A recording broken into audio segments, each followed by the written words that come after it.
Hello everyone, Colin Cadet here for Woodwork Web. Today we're going to make this beautiful natural edge serving platter, which is perfect for serving up food and condiments to your family and friends. What a great way to show off your woodworking and to show off the kind of wood that you've used to make this. So stick around to see all of the steps we go through in making this beautiful looking server. You know, when I bought a bunch of wood quite a few years ago, they gave me this natural edge, or what they call live edge, piece of log, and I've never really known what to do with it because it wasn't really big enough to do much with. But I'm thinking this is going to be perfect for what we want to do today. Here's the area that I'm going to be working with, and you can see there's a bit of staining on the end, so we're going to cut that off. And somewhere I need to cut this board off, but it's kind of dangerous working with saws on this, so I'm going to cut this off by hand here.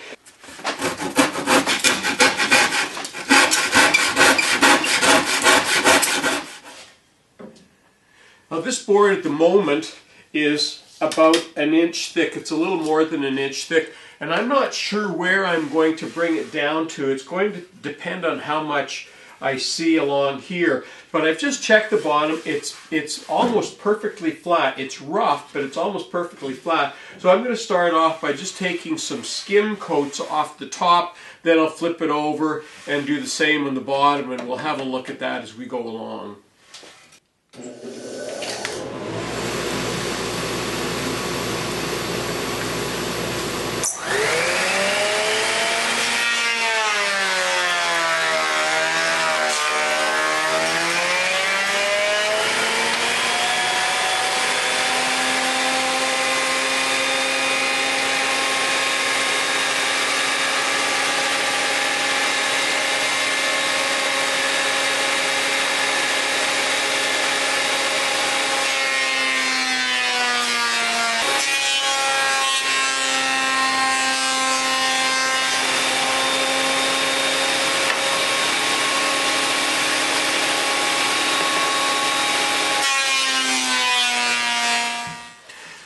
This is one of the joys of woodworking, when you open up a piece of wood like this and discover that there is actually some figure in it. But what I need to work on right now is the edges. How am I going to treat the edges? And it needs to have some character, but it needs to be done in a way that food and things like that can't get trapped in there. So I'm going to start off by experimenting with what I can do to keep this natural edge and still make it nice and smooth. And this side is a real nightmare. I think I'm going to have to cut some of these notches out in here. There's some cracks and crevices in here that I'm just not going to be able to do something with, so I think I'll have to carve some of that. There's a little nub in there that's, I think, is going to have to come off. This is the first thing I want to try, is like a little brush on a little rotary tool. Let's see how that.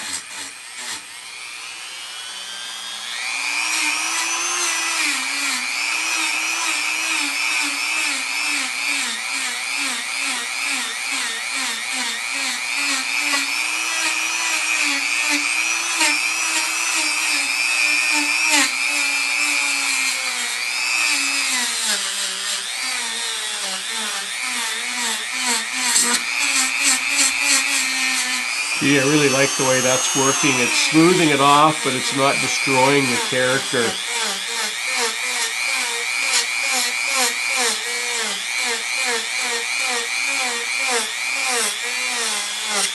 Well, I think I'm going to carry on with this, and I'll come back in a little bit after I've done one of these sections here and see how this is working.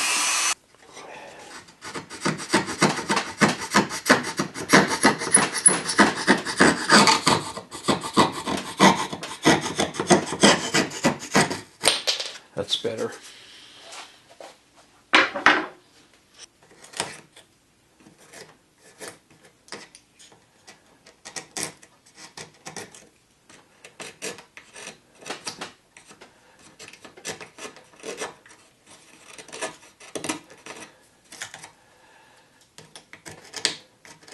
There, that'll carve down very nicely, and we'll be able to plane that up.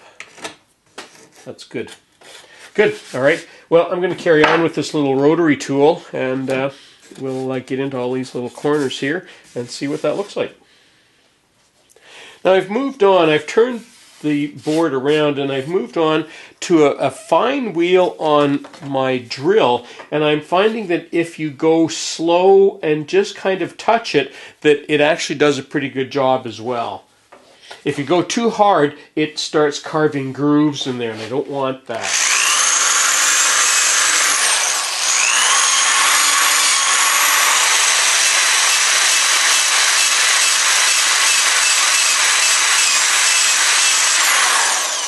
I'll come back with the smaller rotary tool and a bit of sandpaper, and I think that'll clean up just perfectly.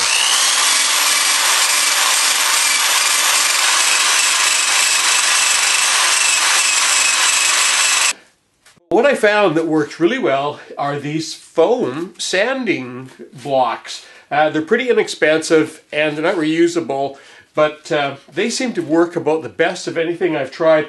I've actually gone through 3 rotary tool bristles, but the one thing I did want to mention is it's really important that you wear eye protection when you're using these little brushes, because as they get worn down, the little bristles start flying out, and I could feel them hitting my face. So it's very important that you wear good eye protection for everything you do in woodworking, but especially when you're using those kinds of tools.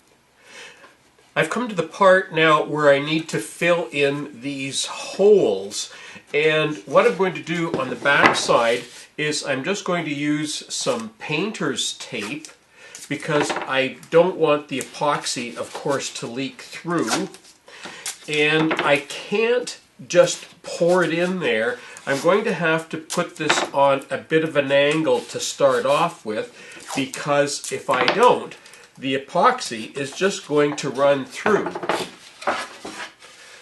See, if I just put it in here, it's just going to run right out. So what I'm going to do, I made this quick little stand, and it's just going to put it at a bit of an angle, and that way I can fill it in, and it'll run down here, and it'll hold there until it hardens, because it's only 5-minute epoxy.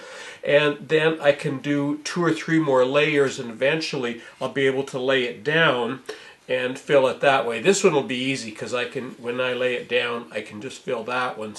But this one's going to be the challenge, so we'll get started on that one.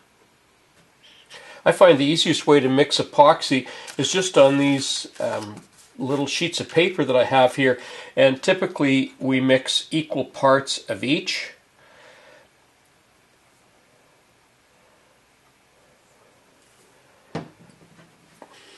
Just mix it up with a nail.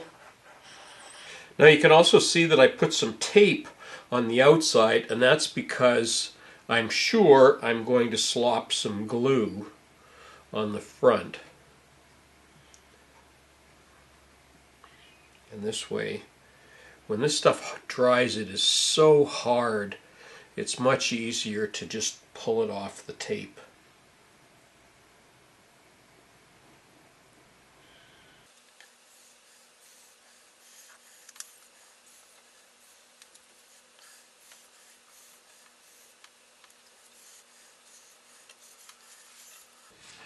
Now I'm here at the table saw, and I want to trim off the 2 ends because they're a little bit rough.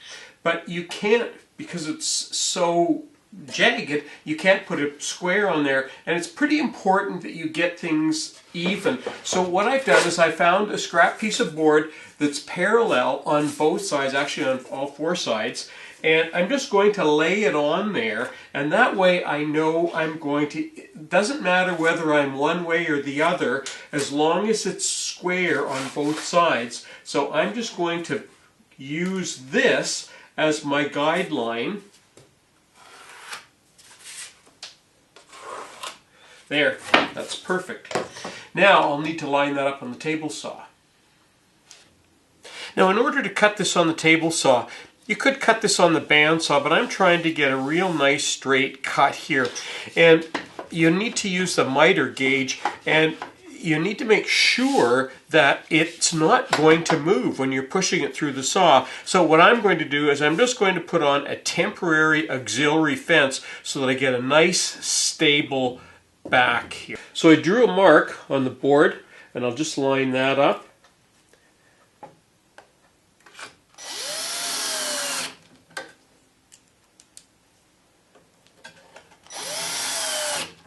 Now all I need to do is line up the blade right in line with that line, then adjust my miter gauge.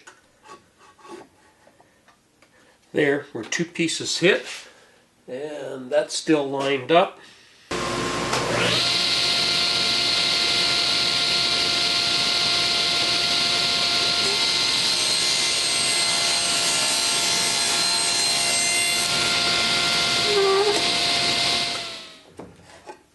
Now we just need to flip the board over and do the same on the other side.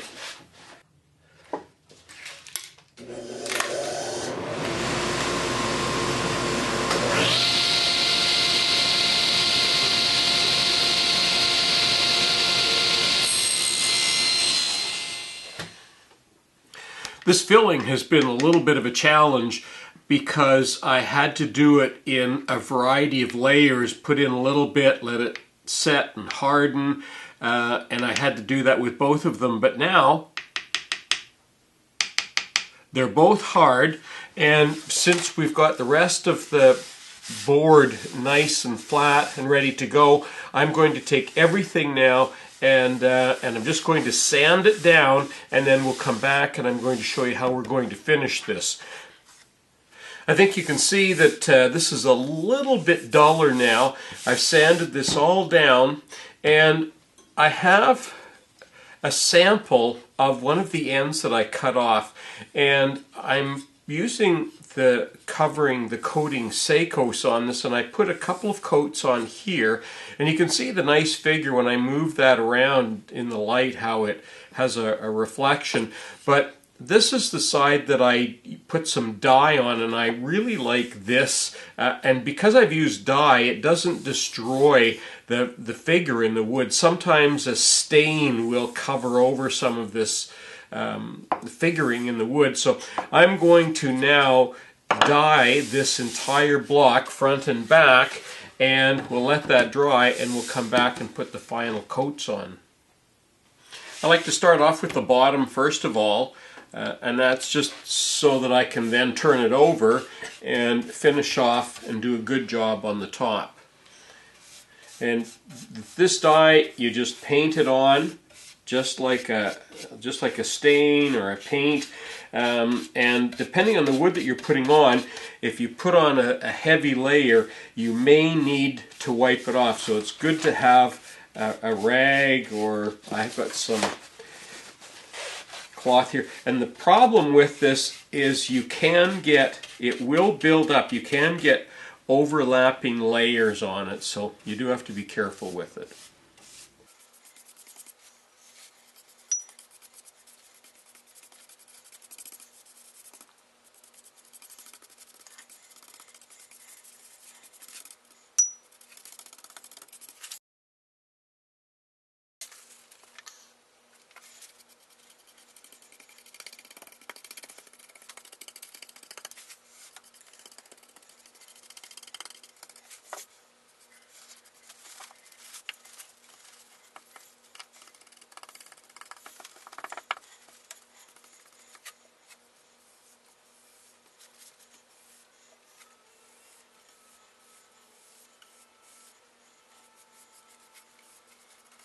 Well, it's the exciting time of the serving board because now we get to finish it.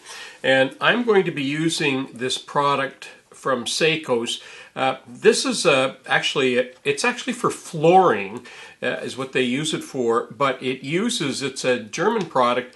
They use a variety of vegetable oils and waxes, and although it's a hardwood floor finishing, it's actually so safe you can use it on children's toys.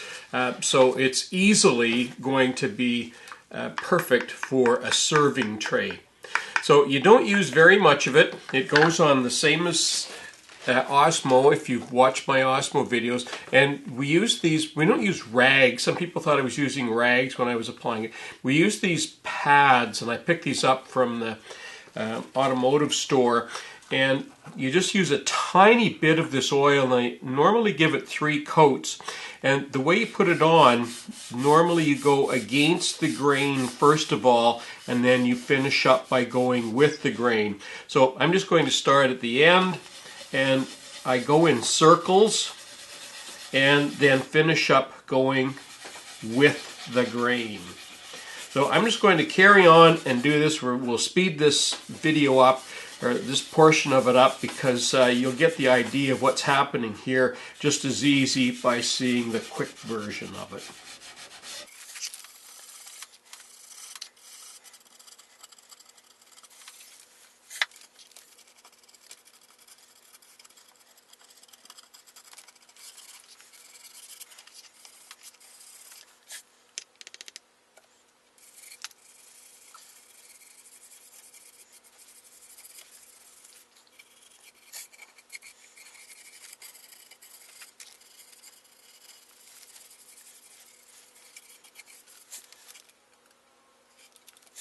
You can see that it's turned out just beautiful. Between the dye, the wood dye that I used, and the Seikos, I've got a beautiful luster on there, and I'll try and hold it so there's not a reflection from the lights on that. But you can see the figure in the board, and it's a nice texture all in all.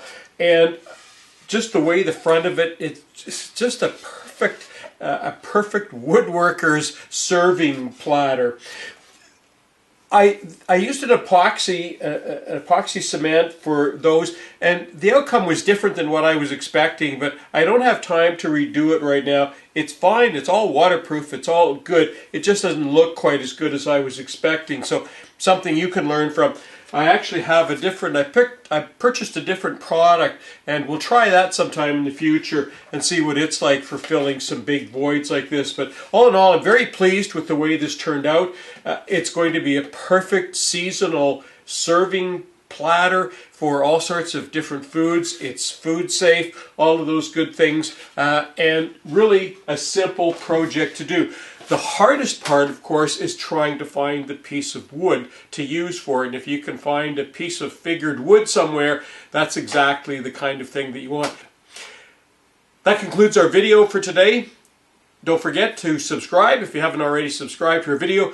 Like us on Facebook, follow us on Twitter. I'm Colin Cadet for Woodwork Web. And don't forget to join me on Google Plus as well.